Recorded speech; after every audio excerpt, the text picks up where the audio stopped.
Hey everybody, welcome back to the Blue Ribbon Lounge. Welcome back to the lounge where we never wear a frown and we're laughing like clowns. We're rarely ever serious, but we're always fucking curious. And we'll get your brain to thinking like your homie's feet be stinking. I'm Dave, Prescription Strength Spaghetti, and he is Matt, Dr. Nicky, and this is the Blue Ribbon Lounge podcast. That's it. This is the place. There you go. Yeah, I mean, you don't come here maybe for your news, but come here to get your brain a-working. Yeah, get some information. Yes. We got the Galapagos Islands for you today. Yes. Pretty excited about that. How did you find research in that, Dave? This was my topic. It's your topic. So that's why I'm asking. It was very Dale Gaffy. I could understand that. Gaff-esque. I did find quite an interesting story that I'm not sure if you did or not, and we'll find out together. Yeah. Yes, we will. Here in the lounge with you. With you and us together at last. Yes. So the way we do this is we come in and we both did some research on a topic, and then we will present what we got and learn what each of us learned. Yes, this is not pre-planned at all. only a spark. Yeah. Well, how you been, Davey? Good. Just went up to Madison, Wisconsin over the weekend. Old Madison, Wisconsin. What were you doing up in cow country? Cow country. Went and saw Sam Morrill. Sam Morrill. I'm not sure if I'm familiar with the name. I feel like maybe I've heard of him. Well, he's a comedian. Oh, yeah.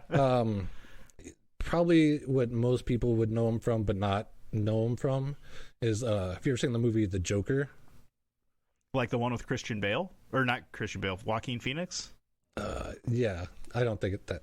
Is that Joaquin Phoenix? That's Joaquin Phoenix. Okay. The guy who played Johnny Cash. Yeah, Joaquin Phoenix. Yeah. Two great roles. Mm-hmm. When he's going up at the comedy club. Okay. The comedian that's on before him, that's Sam Morrill. Okay. So they actually got like a real life comedian to be in there. I think this is a good enough reason for me to watch that movie again. I've only seen it once. Yeah, that's what I was thinking. Yeah. Have you ever seen The History of the World, Part 1? Mel Brooks? Yeah.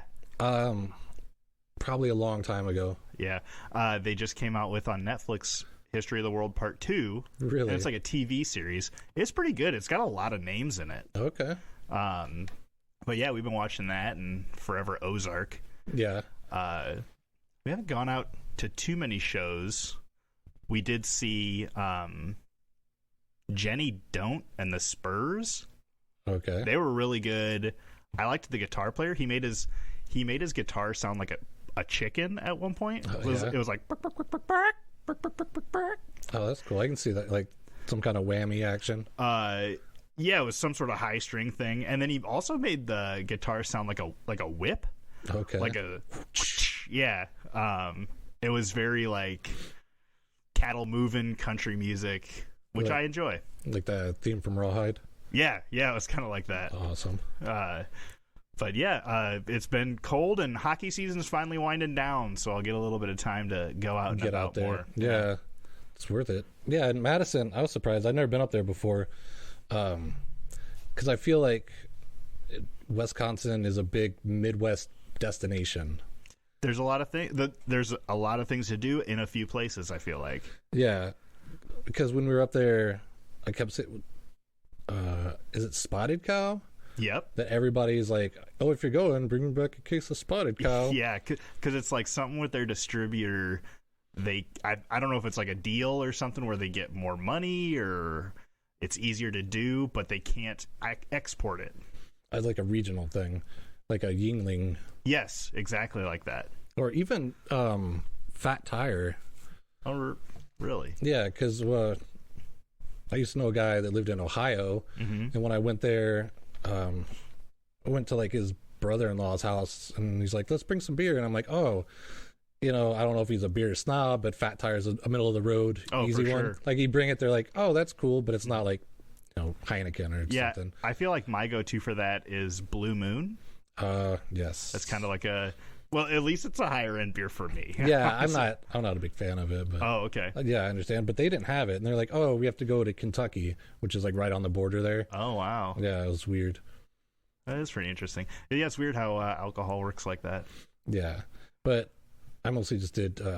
My new thing is mixed drinks when I go to bars and places. Yeah, I haven't been drinking a lot, so like in lieu of that, I've been drinking just Sprite. Just Sprite. I mean, it's like 80% a mixed drink, right? Yeah, it's like a Shirley Temple. Yeah, right. You could add almost any liquor to it and make it a mixed drink. Yeah, well, that works. That's like just having a Coke. Yeah, and then you don't have to walk around and explain to everybody why you're drinking water. You just be like, "That's vodka soda." Yeah, that's why.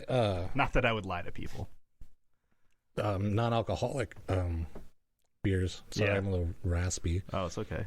So that way, it looks like you're having a beer, but it's like a O'Doul's or a Dos Equis dry or whatever. Give your liver a little break. Yeah, and plus, like you said, if you're at a bar and they're like, "What are you drinking? Water? You pussy?" Like, yeah, or like that old saying, "I don't trust a guy that don't drink." I was like, wow, that's pretty strong feelings. Yeah, I mean, it would depend on the situation.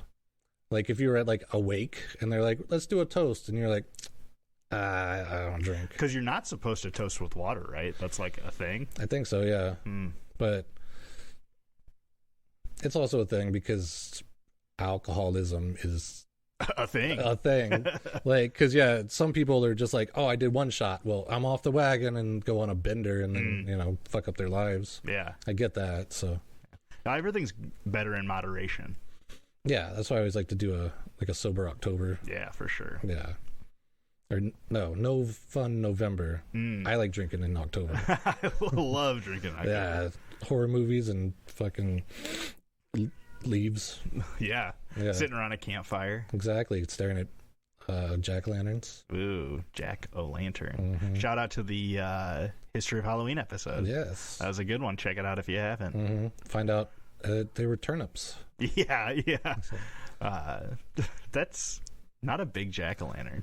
No. You'd have to have like a little pocket knife to carve a face into that. Right, and just a coal. You wouldn't even get like a flame in there. Yeah. Yeah. But, yeah, Madison. Did you do, so last time I went on a trip, we used that Atlas Obscura. You check anything out on that? No. You fool. But we did do just our eyeballs. Okay. Like, because up there we just wanted to get up there because the show was that night, and we had to check out the hotel and stuff like that. Yeah, we walked around.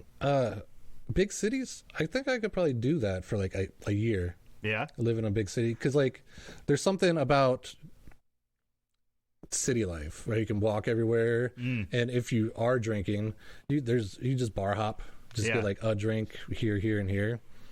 Like, I thought that was cool because we went and found a place to eat, which was so.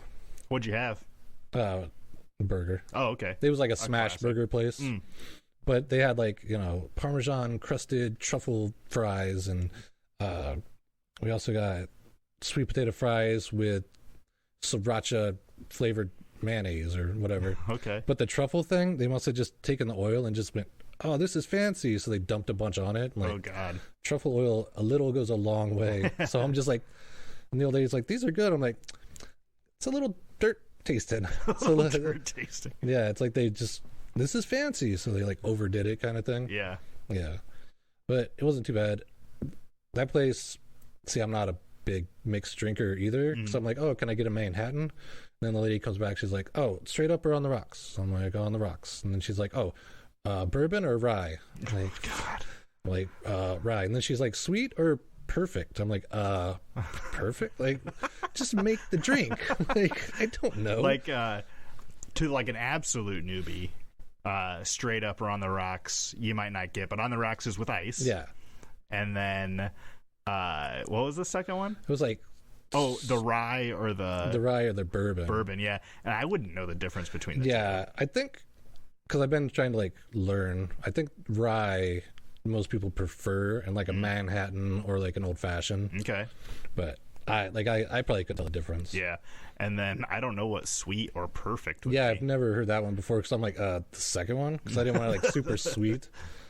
Yeah, because around here in the Quad Cities, like if I just go, hey, can I get a whiskey sour? They're like, okay, and then you get one. Yeah. They're not like, oh, a bourbon or a rye? Do you want this? Like, Yeah, you'd think there would be like a regular way to make it. And if you're a big connoisseur, you'd be like, let me get a Manhattan sweet or something. right. That's what I would think. But I could understand on the rocks or straight up. That's about the only one I could understand. Yeah, they're supposed to ask because technically it's like a Manhattan's supposed to be straight up, but some people like it on the rocks, which I don't mind. Because when you're because if they make it right, it's got that whiskey taste, but as the ice melts, it kind of dilutes it a little bit. Yeah. Yeah. So I think ice kind of makes your drink go longer. I think so too. Unless you're getting free refills on a soda pop. Right. Then you can leave the ice at home, please. Yeah. When you're drinking your Sprite, straight up. Yeah. On the rocks, baby. Yeah. But that place was cool because it's the capital and it's also like their big college town. Okay. The UW. Yeah. The Badgers. Actually, we did go to College Town, Iowa City to see the Reverend Horton Heat. Oh, yeah? Yeah, that was a good time. My friends from the After Darks were playing. Shout out to Hollywood Dave, who was in that band for a stint. Yeah. Now he's in Zed, right? Zed, permanent, yes. Or like, not permanent, but like a member. Yes, he's a regular. Yeah. Have you ever heard Zed? No, because we were gonna go, but then you bailed. Yes. You wimp. Yeah. I'll try to find some of their music and send it to you. It's good. I like it. Yeah. They seem like they should have a good sound. Yeah. That's how I found the One Night Standards. It used to be called the Wagon Wheel in downtown Bettendorf. Okay. And they just had a flyer, and the flyer looked very punk rock.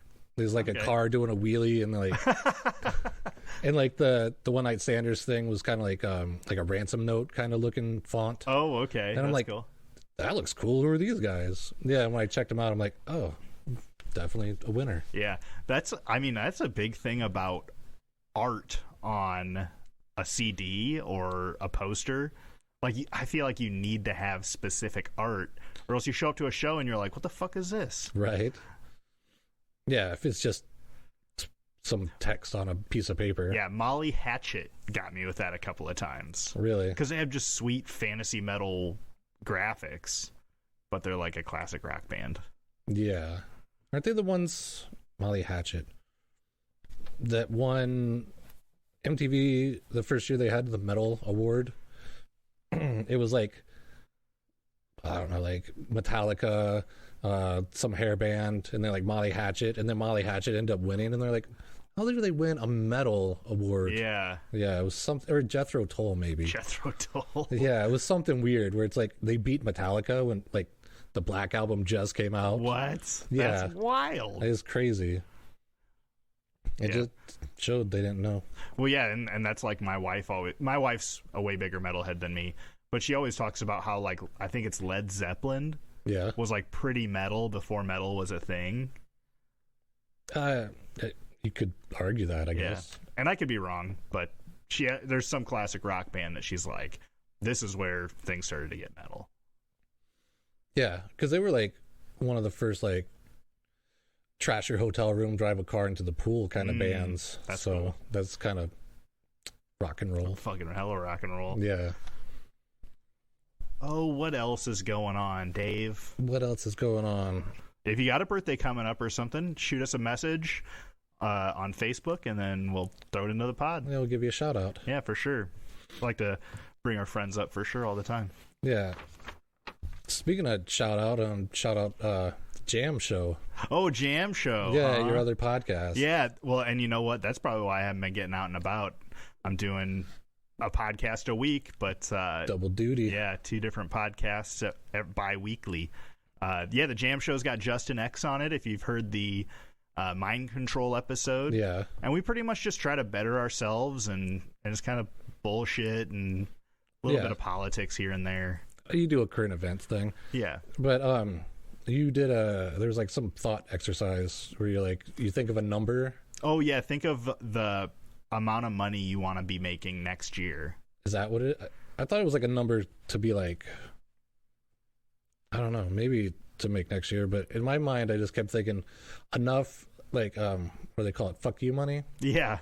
That'd be nice to make that kind of money. Where if like your washer went out, you would just go and get a new washer. Yeah. You wouldn't be like, shit, now I got to fucking figure out this washer situation. which I've had to do several times. Yeah. It would be nice to get to that point. Yeah. I think that's successful enough. Yeah. Well, the exercise is to show you how thinking gets in the way.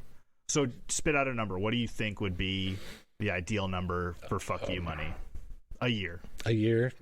80,000. 80,000. Now 5 times that. 5 times that. Yeah, wouldn't that be way better?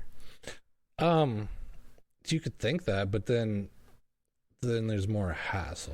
Exactly. So now that I propose the number to you, you're thinking about it, and that is creating negativity because you already had what you thought was perfect, and now this idea is barging in and creating conflict within you. Well, then I see the idea and the thought process, but isn't that how millionaires work? Like once you start getting money, then your pursuit to get to a certain number, then you want to be secure in that number, so then you keep trying to go above and above and above because then you have that extra buffer. But then, I mean, do you, like, how many cars or boats or watches or pairs of shoes do you actually need? Like, I don't think that equates to happiness. Oh yeah, for sure. I mean, look at how many celebrities are making a ton of money and have crazy addiction problems or like go mentally insane and stuff like that. Yeah. Money doesn't do that for you. No, and they have so many wives and bastard kids. Yeah. And when you have money, you can make insane mistakes. Yeah. And then you never even have to learn from them. Right. There was one, I don't know where I heard it, but it was like a lady that was like, she didn't realize that a lot of stuff is like a poor tax. Oh yeah. Because she was dating like this millionaire and he just like parked on the street and she's like, this is a no parking zone. He's like, yeah, but if I get a ticket, it's $500. Who cares? Yeah. And it's like, oh yeah, I guess. I mean, but that's kind of annoying. Yeah. I mean, yeah, the general amount of laws are directed to poor people because one, there's more of them. Yeah. And two, the majority of political figures have enough money. Yeah. I mean, at the low end, you're probably making $50,000 to $80,000 a year, and that's at the very least upper middle class. Yeah. And I guess, yeah, what I was trying to say is like, you don't get that responsibility. You're like, I can just do that because I have money. Who cares? Yeah. Where other people are like, oh, I can't park there. That's a red zone. Yeah. Yeah, it's a fine, you know. Yeah. But yeah, the money is a huge thing for, and to your point, where when people get rich, they just get richer. Because at the very least, you put $1 million in a 2% savings account, and then it will literally only get bigger. Yeah. And because I did this, I went in high school to be like, how much would I need to be happy for the rest of my life? And back in the 90s, it was like $5 million. And that's if you get like an apartment, a car, and then these are your bills. And if you just stay in that like lane, this is how much you would need. Like, yeah. And that seems like a lot, but it's also like most people, millions of dollars will flow through your hands throughout your life. You're not keeping it. That's the crazy thing. Like when I was in high school as well, they did a thing where it's like, if you just put $5 a week into a savings account and then you just let it build up, you'll have $1 million by the time you retire or something like that. Yeah. And it's like, well, I'm not doing that. Yeah. And it's weird how it's hard. It's easy to say, but it's hard to practice. Yeah. Because when I was in the military, they were like, okay, these podcasts. They're like, well, whatever, like your rank that you're at, you're like, you can live, you're living. So when you get promoted, just put that extra money in the bank. And then by the time when you get out, you have this huge nest egg. That's easier to say than to do. Yeah, especially when you're telling it to kids who just want to, screw off all the time. Yeah. And it's also like I said, yeah, like right now I'm living, but if I get more money, it'd be nice to like upgrade some things. Yeah. Or a reliable vehicle. Yeah, or like I said, when you've been on the lower middle class and like you get a hole in your shoe, you're like, shit, that's $60. Yeah. Or like, yeah, your washer goes out, that's like $250. Yeah, I heard on the radio today, Dave and Darren. Yeah. Shout out to Top 5 Things. But they were talking about in this huge corporation, the interns would go get lunch for everybody, and it would be like donuts or tacos or something. And, maybe they would spend $40-$50 to feed everybody. But then all these like CEOs and stuff wouldn't pay them back. Yeah. And it's like, to a guy making intern money, which I don't really know how much it is, $1,000 a week at best. Yeah, and some interns are unpaid. Yeah. And so like $40 is a lot. That's like what if you're making $1,000 a week and you're spending, let's say, $100, that's 10% of your income on one day. Yeah, it's crazy. Yeah, because especially when you're like that, $40, that's like you could have a date night, Mm-hmm. if you splurge. Yeah. Yeah. So that was my thing. Like, I'm not like to not be able or to not have to worry about money. Yeah. Is like the sweet spot, I think. Yeah, definitely. Having less worries is great. Yeah. But yeah, that's the kind of stuff we talk about on the Jam Show. Yeah. You should come on sometime. Sure. I'm up to philosophize, wax intellectual. Wax on, wax off. Mm-hmm. Yeah, so Jam Show, check it out. Yeah. Galapagos Islands. Yes. So did you normally do like a definition or anything? Did you do anything like that for the Galapagos? Yeah. Galapagos means tortoise. Oh, really? Yeah. I didn't know that. Yeah, in Spanish, I want to say. Well, it makes sense because it's like 1,000 miles west of the coast of Ecuador. Yeah. It's actually an Ecuadorian province. Excellent. Yes, and it's in the Pacific Ocean. They are a volcanic archipelago. My research here says it's 21 total islands, 18 being major islands. But when I looked at it on a map, it only looks like 4. But I don't know if you get to like zoom out and it's like a bigger area than just like where Santa Cruz is. Yeah, I was gonna write down all the names for it because I thought it was like 4 islands. Yeah, and yeah, it was like 20 names, so I didn't write them all down. Yeah, well, like the major one is like Isabella something, and then Santa Cruz. Because I didn't write them down either. Well, yeah, Isabella, and maybe they're a little bit translated or something. With the native language being Spanish. Yeah. Maybe there's some language barrier there that we're not aware of, but some of the major ones are Isabella, Fernandina, Santa Cruz, San Cristobal, Pinta, and Florenia. Yeah, because they were actually the first person to record the islands was the Bishop of Panama, and he stumbled upon them in 1535 when he was on a voyage from Panama to Peru. Could you imagine just like being in the middle of nowhere and coming across some islands you didn't know about? Yeah, that'd be wild. Yeah, and they're like, they probably stop, check it out, hop back on your boat and keep going. But they had a lot of the islands actually had English names. Oh, okay. For a long time, because whalers from like Nantucket or like Maine would go around Cape Horn, Cape of Good Hope, one of those capes. Yep.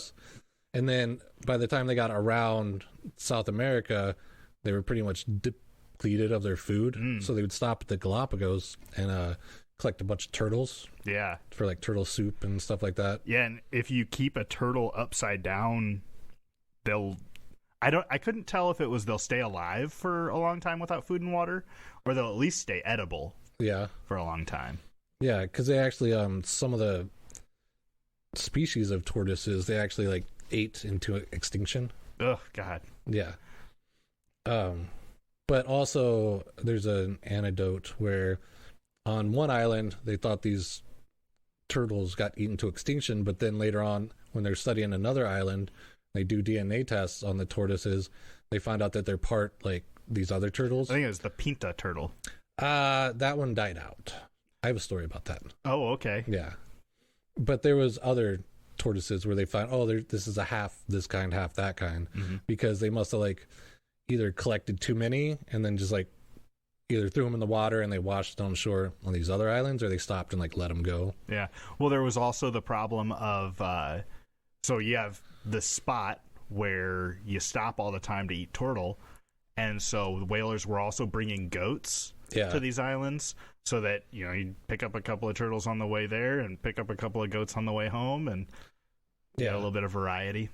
There was actually, I should have wrote it down, but a type of hawk that lives on the islands that became adapted to, they were the only, like, predator on the island because they adapted to eat the goats. Oh, really? Yeah. And I think they got rid of the goats. Yes. Yeah. Do you want to hear a story about that? Sure. So, let's see. So this was called Project Isabella. Okay. And in the early days, whalers and pirates would pick up the tortoises from the Galapagos Islands, keep them upside down on the ship for a while they're out doing their business. But I don't know how turtle tastes. You ever eaten turtle? No. Because I guess there's a big thing in the South, but my mom used to go over to her grandma's house or her aunt's house, and they would have turtle soup, and she said it was delicious and liked it. Until one day she saw her aunt, like, have this turtle on a stump and, like, had a stick, and, like, the turtle grabbed the stick and she pulled its neck way out and then was like, blam. And my mom was like, oh, like a little kid that traumatized her. And she's like, I never eat that again. That's crazy. Yeah. But yeah, so I guess, you know, if you're eating one thing on a boat forever, you'd probably get pretty tired of it. Yeah.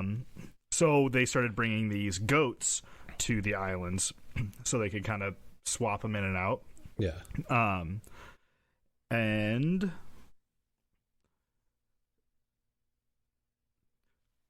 originally the Galapagos Islands had like over 100,000 tortoises. They're not turtles, they're tortoises. Yeah. So apologies for that, but originally they had like over 100,000 tortoises, and as they brought these goats, the goats were eating so much of the vegetation that it created a disruption in the ecosystem. So originally, the area has a wet season and a dry season. Okay. So when you get to the dry season, there would be all sorts of pools that the turtles would drink from, and that would sustain them through the dry season. But as the goats were eating all the vegetation, they disrupted those water pools, and so they went from like in the 6 digits of turtles all the way down to 3,000 turtles. Okay. And it was kind of vice versa for the goats.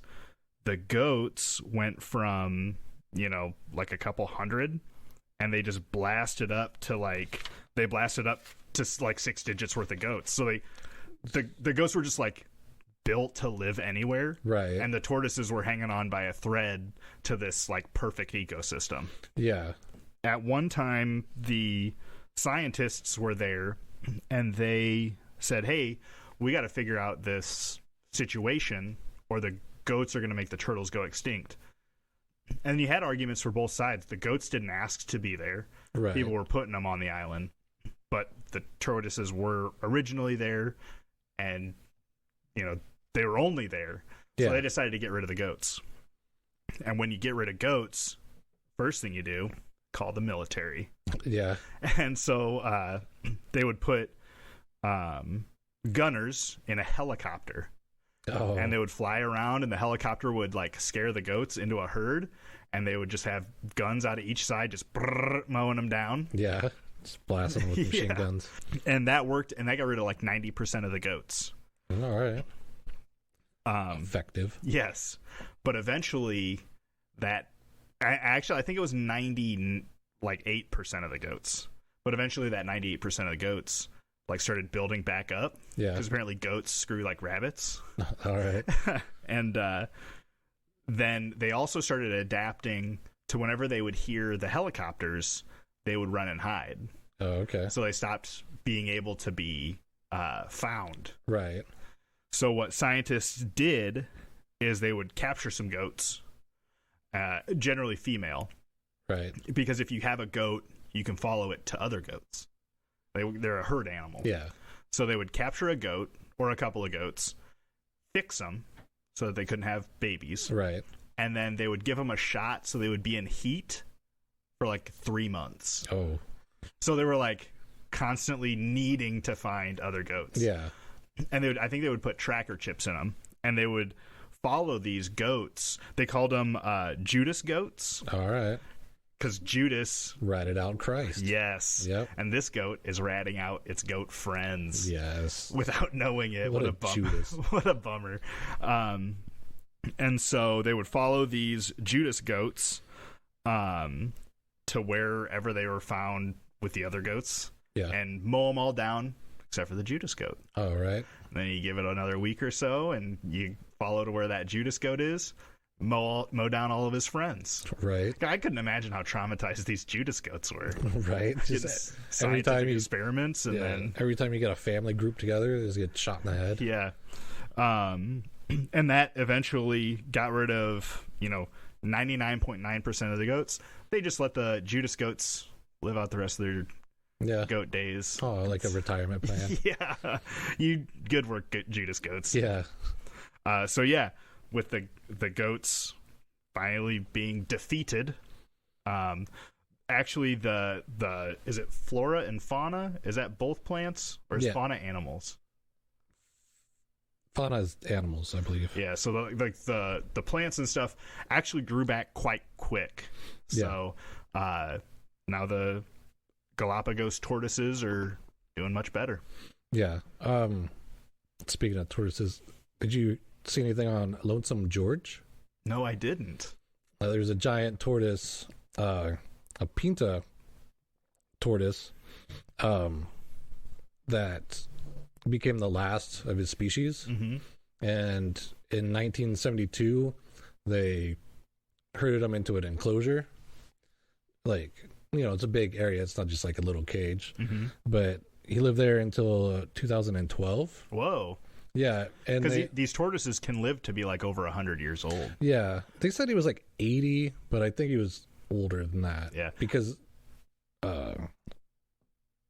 40 years in captivity, they don't know how long he was hanging out before that. Yeah, I actually got to pet a bunch of like 80 to 100-year-old turtles when we went to South Dakota. Yeah, there was some sort of it was like a reptile museum, and you could go in with these. I think they were Galapagos tortoises. Yeah. Because they were huge. They were like as big as my kid. Oh, that's cool. And and we got to like pet them and stuff like that. It was pretty cool. That's cool.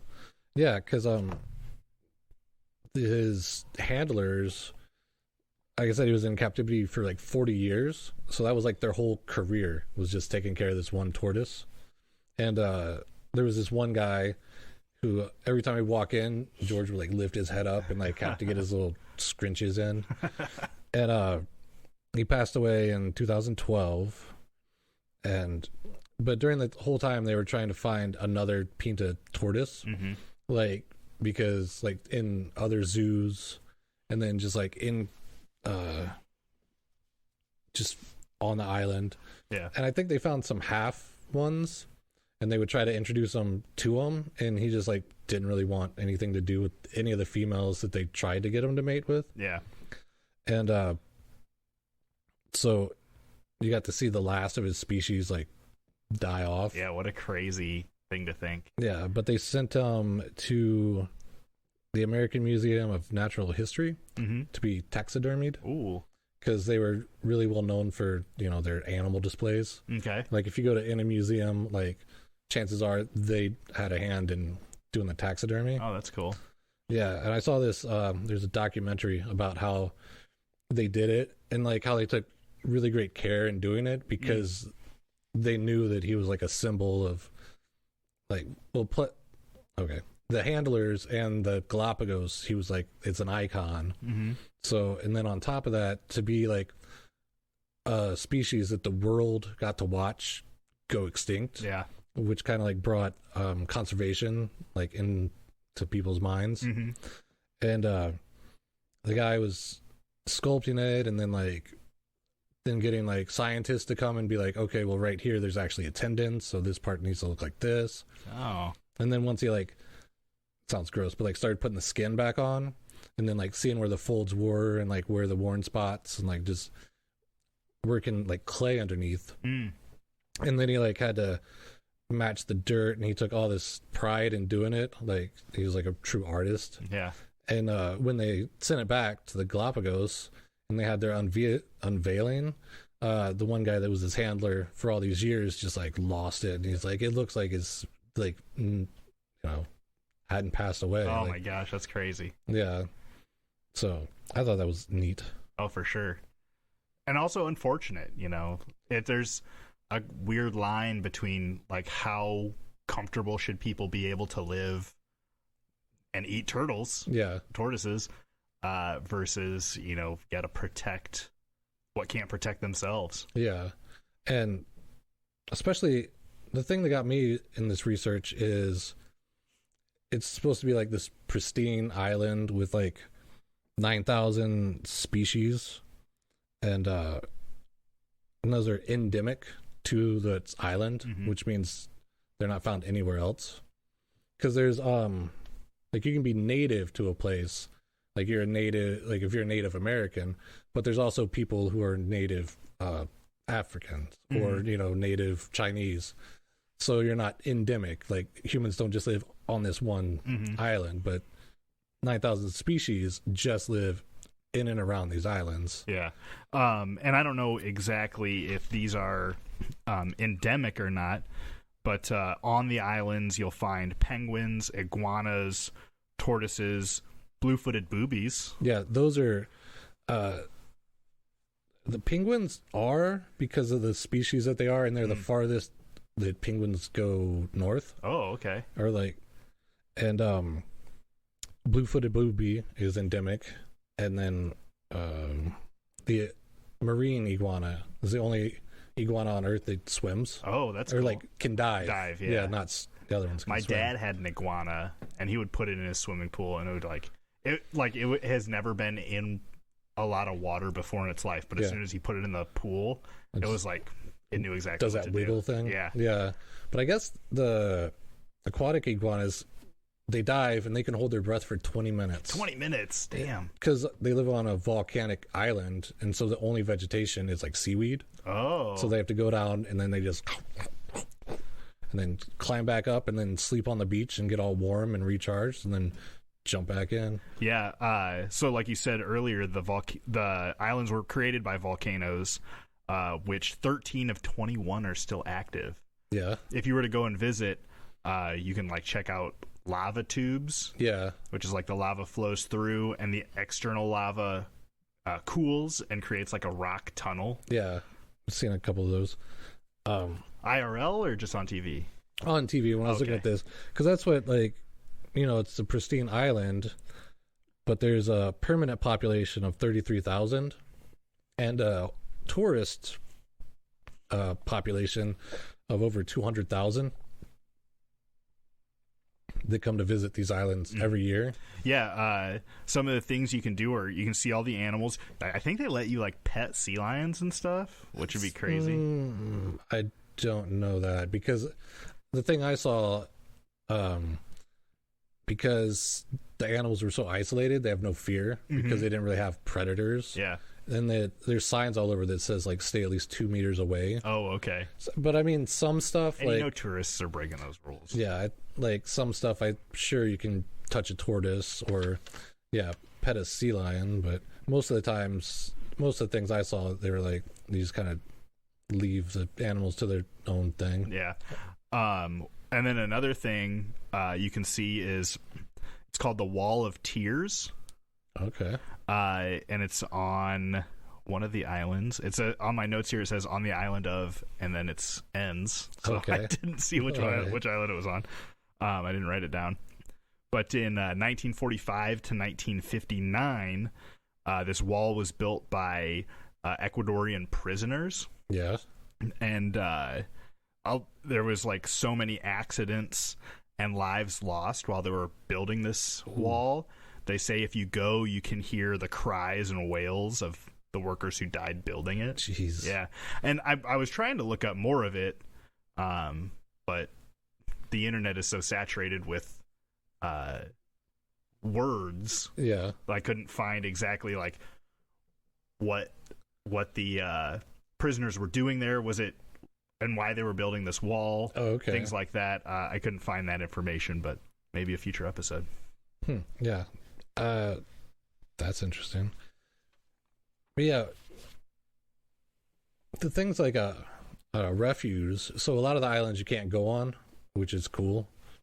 But then, yeah, just to see like all these things on YouTube where it's like what to know before you go, and all these cruises that go through there, and all the people. It's like, I don't know. I don't like people. But it's also one of those things where it's like, it'd be cool to go visit, but then I'm also part of the problem. Then that is a crazy, like, what do they call that? Conundrum or something. Conundrum, yeah. Where like it would be so cool to see sea lions and giant tortoises and birds with blue feet. Yeah. Do some snorkeling and see underwater iguanas. Yeah. But you're right. I mean, look at just dropping off goats on the island, you know? Yeah, how much that affected. Yeah. But I know there is a Charles Darwin museum there, and I would imagine that there are people that are tour guides and people that do it professionally to where you can coexist a little bit with the animals. Yeah, because I saw one thing, and like to go see the tortoises, you have to get a tour guide. You have to have a guide with you. You can't just go walk out and see them. Yeah. So they do take precautions, but you have to think there's got to be like that bottom barrel cruise that, like, you know, the cheapo one that is probably like tossing their food scraps out the, window and not caring that their engine's crappy and like leaving oil slicks behind. So, but yeah, within that Charles Darwin Center alone, there are several buildings containing museum exhibits. There's an exhibition hall and a native garden. So I'm sure it's protected somehow. Yeah. Natural selection, Darwin.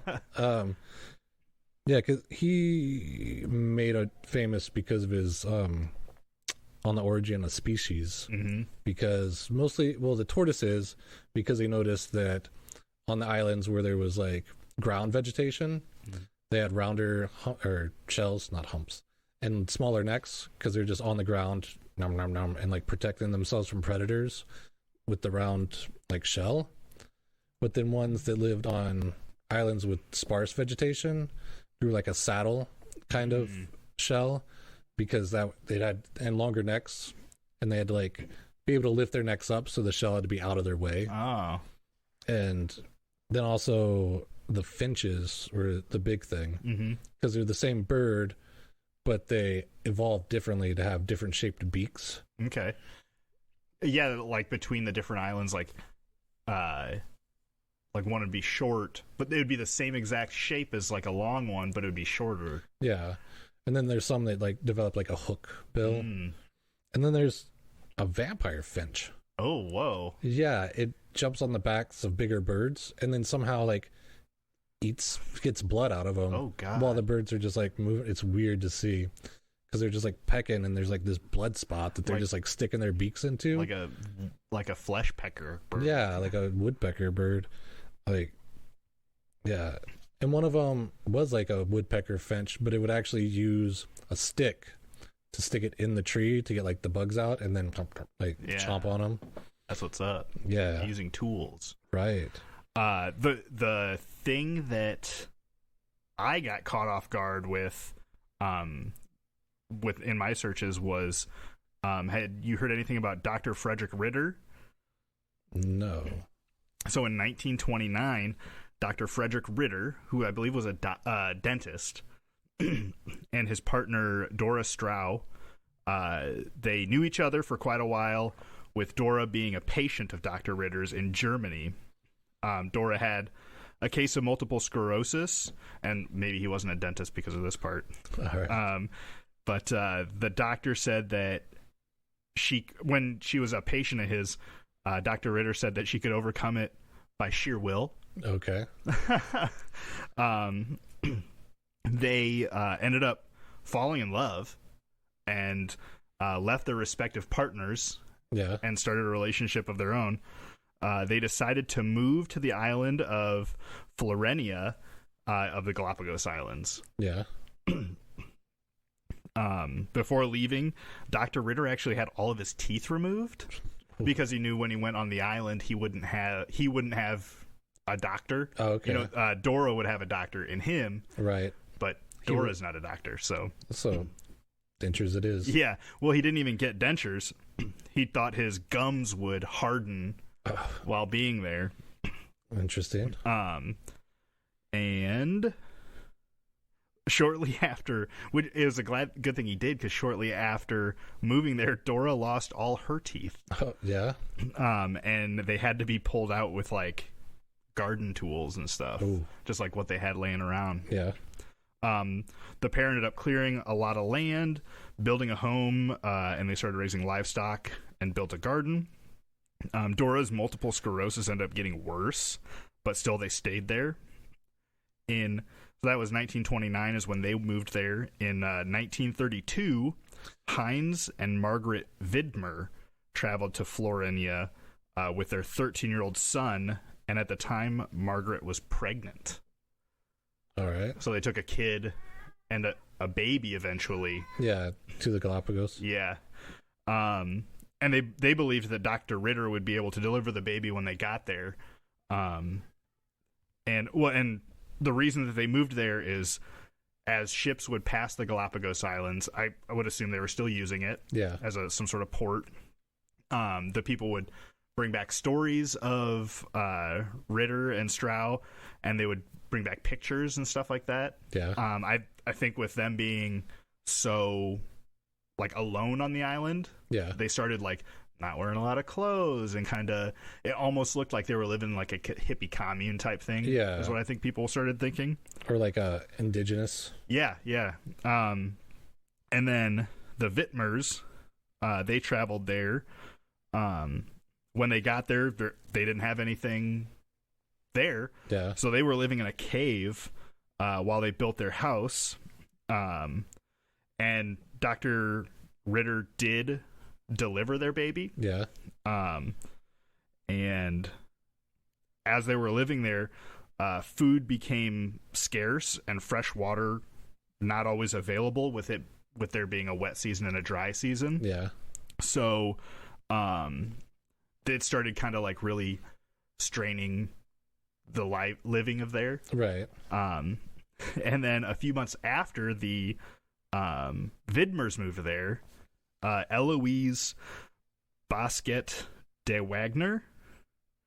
Eloise Basket de Wagner Warhorn. Long name. Yeah. Kind of strong, though. Yeah. An Austrian woman. She called herself the Baroness. Oh.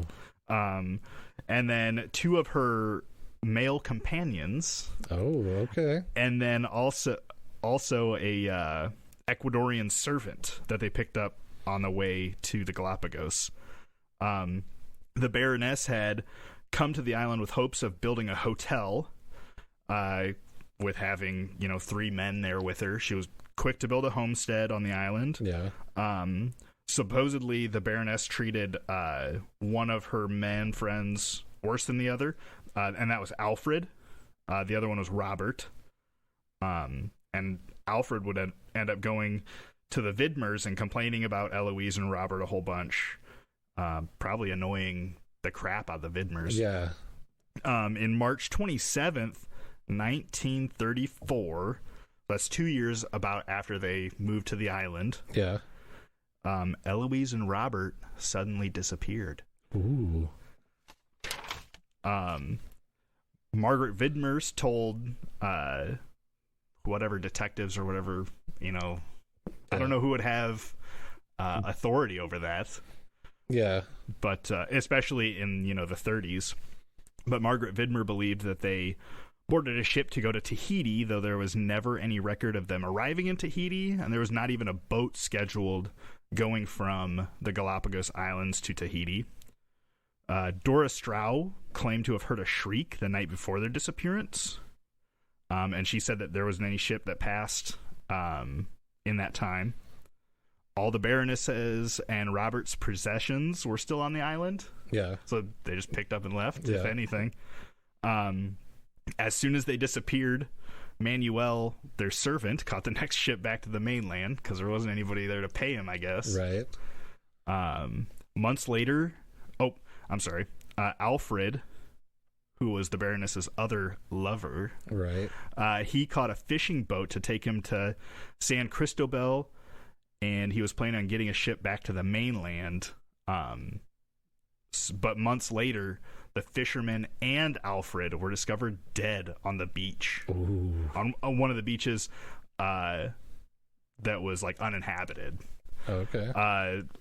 Their official cause of death was dehydration. All right. Like no food, no water. Yeah. But who knows? Interesting. And eventually, in November 1934, this must have been the same year, right? Dr. Ritter died from food poisoning during the dry season. Food had become scarce, and Ritter and Dora had boiled a chicken for food. Boiled a dead chicken. Oh. Like, who knows how long it was dead for. And Ritter got super sick. But Dora never got sick if she ate the same chicken. Yeah. Margaret claimed that Ritter couldn't speak, but scribbled a note suggesting that Dora might have poisoned him. Oh.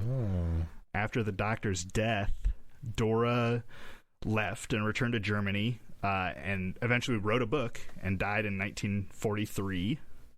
The Vidmers ended up staying on the island, built a hotel. Yeah. Great idea, I guess. Right. Maybe they just took over the Baroness's. That's what I would have done. I mean, if they had built something way better with three guys doing it. Just left, like, oh, I guess it's mine now. Yeah. And this hotel was attracted tourists from 1950s on. Hines died in 1960, and Margaret lived on the island until she died in the early 2000s. Wow. Yeah. Ralph, who was the boy born on the island, last I had read, he was still living there running a yachting company. Okay. Yeah, that's crazy. That is crazy. Like one of the few native Galapagosians. Yeah, since he was born there. Yeah, so just remember, paradise might seem nice, but it might not always be nice. True. Especially, that'd be annoying. You're living there, and then almost barely surviving. And then another family shows up, and you're like, oh, whatever. There's just 5 of us now. And then some other one comes and then starts like talking to you and like, these people suck. And like, well, you suck. Get off my island. And it sounded like this Baroness lady was like a real take action, be in charge.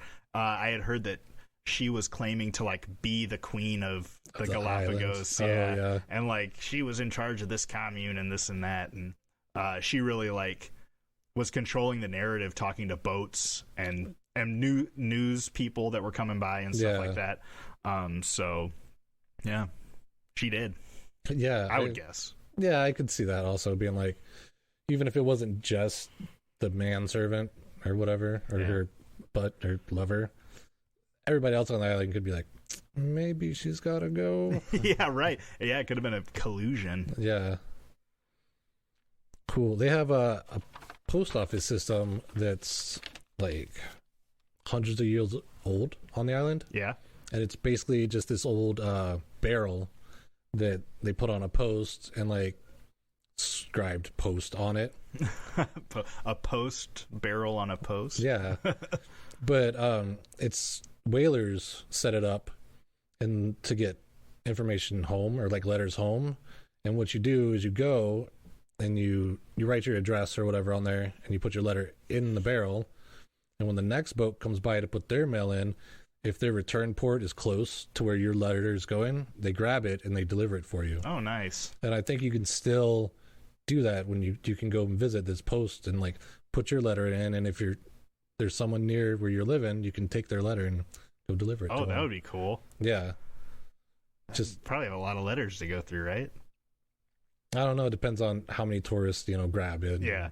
Whatever. And you can be like, what if you found somebody that like lived in Illinois or Iowa? Oh, that'd be crazy. I'd be like, hey, you have mail from the Galapagos. Yeah. They'd be like, whoa, my grandma mailed this to me. 100 years ago. Yeah. And I was just like maybe 50 years ago. Yeah, 50. Yeah. I was a baby when they went to the Galapagos. That's crazy. Yeah. So anything about natural selection? A little bit. Yeah. Nothing scientific. Really. Oh, okay.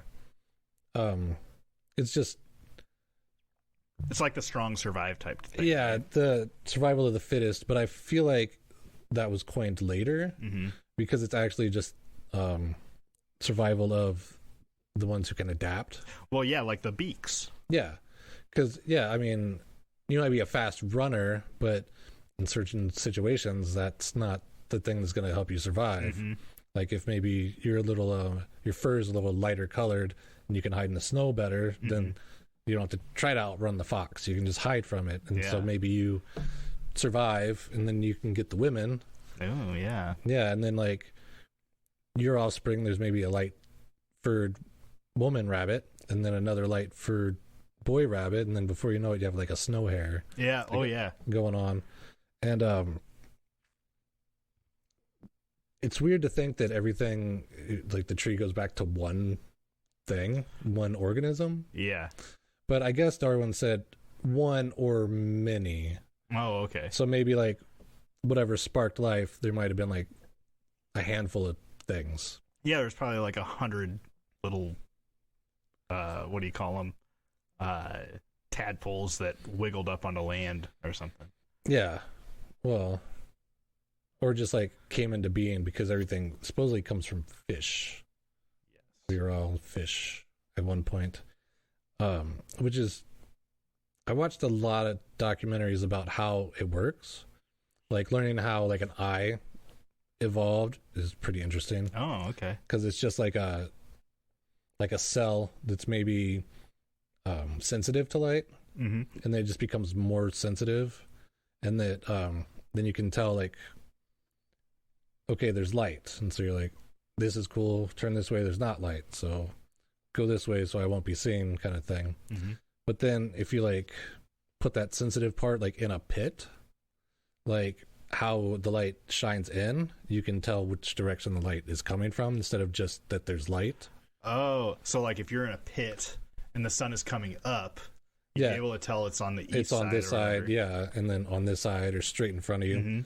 And then they showed that if you get like a membrane, and then you can kind of fill it with water, and if you get the tension just right on your membrane, you can actually focus, like if there's like a hand or a branch in front of the light, you can actually start to see almost like in black and white by like getting that tension really well. And then just rods and cones from there. Rods and cones. It's all rods and cones, baby. Yeah. Which also is one of those, a little bit like a mind fuck, but it makes sense. Where like if there's not light, you can't see anything because everything's dark. But it's also like you can see stuff because light bounces off of it. So light waves are bouncing off this table into my eyeball. My eyeball is like, okay, and you can see the different color spectrums of the light that are bouncing into your eyeball to tell you what color this table is. Yeah, and like things aren't what color they are. So like these curtains aren't red. These curtains aren't red. Yeah. They are everything but red. Right. Because red is what is reflecting off of them. Exactly, because it absorbs the light waves except red. Yeah. Yeah. That's a crazy mind. That is kind of crazy. Because basically, I know we have artificial light now, but if it wasn't for the sun, we wouldn't be able to, there would be no eyeballs. Yeah. And I always liked, like, when you see an old, like, Egyptian movies or, like temple movies where they have, like, all the mirrors that, like, focus the light and it lights up the whole room. Yeah. And, like, I know those are in movies, but, like, the concept, I feel like, is there, right? Yeah, you'd think that would be able to work. I don't know, because there's, in some of my shittier apartments, I've tried to put, like, a mirror, because I'd only have, like, one window here, try to put a mirror so then it looks, and it's never really kind of, it's never lit up a room. You can look and be like, oh, there's a window, but it's not like it lights the room up, like having a window in the room. Or, like, when you are on your phone, like, outside, and then it catches the sun, it blinds you a little bit. Oh, yeah. I don't know, I can never see my phone screen outside, so I'm like, yeah, just enjoy the outside. Nah, I'd prefer to have a screen between me and the outside. If that's what you're into. But there's a movie called Expelled. Okay. It's tell me more. It's Ben Stein. Ben Stein, win Ben Stein's money? Yeah, Ben Stein. Oh, Ben okay. Stein. But it's a whole documentary on the origins of life and that how scientists will say, you know, maybe it was primordial ooze that got hit by lightning, or it was like this or that. But, like, it's like so huge number, say 1 billion to 1 odds that life would happen. But if the universe is infinite, then there's, like, so many chances that this would happen, and we just happen to be one of those chances. Yeah, if the universe is 1 billion years old, there had to be 1 year where life happened. Yeah, right? Or one chance or whatever. Or if there's 1 billion planets, one of those in theory would have life on it. Yeah. And if it's 1 billion to 1 odds. Yeah. But they don't know how that happened. We weren't there. Yeah, exactly. And some scientists, if they're like, well, what if it was there was a creator, like somebody that was like, and there's life, but it just happened to be like single cell organism that starts multiplying. Yeah, I mean, I could definitely see something like that, because I think, well, we're getting a little bit into philosophy here, but let's do it. But I think between love and luck and things of that nature, I mean, you could wave them all off as, like, not real, like, but like a chemical in your brain that makes you feel euphoric, so you think that's love, but it's just a chemical reaction. Yeah, or that synchronicity episode. Like, I do think things happen for some reason. Okay. You know, and also going back to what you said, like, everything has happened. Right. So of course it has to happen again. Right. If it's happened once, it could probably happen again. Yeah. Yeah, like getting struck by lightning. If you get struck by lightning once, you could get struck by lightning. There is a again. chance. Yeah. But I definitely think there's something more, whether it be aliens or a god or something. Yeah. But there's definitely something happened for a reason, I think. Right. And that documentary is when anybody would say divine intervention, then other scientists would stop thinking that they were credible. Even if they'd done research before that was used scientifically and was like fit the scientific method, it could be proven over and over again. Once they're like God, then they're like, oh, and they're like, they get blacklisted. Which I feel is very unscientific. Yeah. There's so many people that believe in a God. How are you going to call all those people completely wrong? Now, I'm not saying that there is a God. Right. But they could be some sort of 20% right somehow. Well, that's that argument where it's like, it's not my, like, what am I trying to say? It's not my burden to prove to you that there is, but if you don't think there is, then prove to me that there's not. Yeah. You know, that argument. But which is a pretty, like, cop out thing. Yeah, and I've waxed philosophically with people who are more religious than I am. Mm-hmm. Not that I'm religious, but like have read the Bible more and know like the dogma of it more.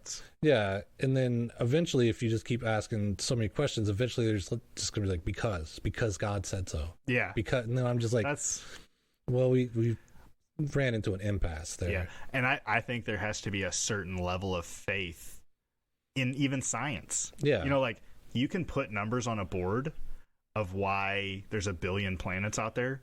Right. But there's a piece of it I cannot see, you know. True. And you got pictures or whatever, but they have the Bible, you know. Yeah. You have things that are less tangible to the single person. But you can also think about it, because everything, you have to have faith in a lot of stuff. Mm-hmm. Like, I'm going to leave here, I'm going to drive over the bridge, and I'm going to have faith that when I do that, it's not going to fall down on me. Yeah. And somebody could, you know, show me the blueprints and the schematics and be like, look, it's all structurally sound. And you're like, yeah, but you have faith that it is. Like, you can prove that, it won't collapse, but it could. The math is there, but if the cement guy had a couple of beers before work that day, and the cement's not mixed quite right, anything can happen. Right. And bridges have collapsed in the past, so I'm putting a lot of faith in that bridge every time I drive across it. Yeah. Let's save it for the Jam Pod. The Jam Pod? The Jam Show. Okay. It'll be the one about religion we'll have you on. I just want to throw one more thing out. Okay, yeah. Panspermia. Okay. Have you heard about this? No, but I'm interested. Is it maybe we were seeded by, like, outer space? Oh, okay. Like, I've heard of things like that. Scientology. Oh, yeah. But more like a meteor slams into Mars and throws debris up in the air, and it travels to Earth, and it had, like, a bacteria on it. Because Mars was a livable planet before us. Yeah, it used to be, like, have lots of water and stuff. They might not have had, like, walking around on 2 legs life, bipedal, but they could have had like microscopic life. And they actually, the Allen Hills 84001 meteorite that they found in Antarctica, 1984 or 1954, depending on how you interpret my handwriting. But when they finally like had the the microscopes to look at it, like to a small level, they found like patterns in it that were like more suitable to organic life than like a structured like a crystalline structure that like a rock would form. And so then they think that could be one way that maybe couldn't really take off on Mars, but once they hit the Goldilocks zone, just like exploded into life. So there was a project I did for high school, and what I researched was, and I don't remember all of it, but what I researched was like, at the time there was a bacteria they found that completely shattered what they describe as life. Okay. Because this bacteria was eating arsenic to live. Ooh. And like, that is not one of the elements that they had in the scientific definition of like a living organism. Yeah. So it like they had to rewrite it. Yeah. So like you can't say don't put too much energy into science, because Pluto's not even a planet anymore. I know, and that was kind of like I've heard about that too, where volcanic vents in the ocean floor where it's like thousands of degrees, and then there's little microbes that live in that water that like eat sulfur or whatever. Yeah. So life finds a way. All right, Dave, let's be done with this one. All right, let's put a pin in it. I thought that was a good episode. Yeah, I thought so too. I'm always questionable about the ones I put on there, but they turn out good. Yeah, and you know, as long as you have that freedom. Yeah, and as long as I'm here with you, Dave. Aw. Thanks for listening, everybody. Check out the Jam Show. Check out some past episodes. Enjoy yourselves and be good to yourselves. Yeah, hit us up on Facebook. Put a comment and something, like put a click thing, whatever. Make us share us with your friends. Yeah. All right. See ya. Yeah, and remember to keep rocking and fucking rolling and fucking rocking and fucking rolling and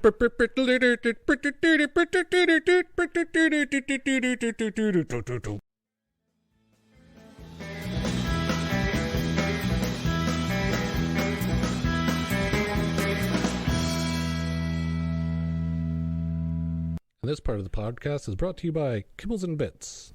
Purina Plus Kibbles and Bits for cats and dogs.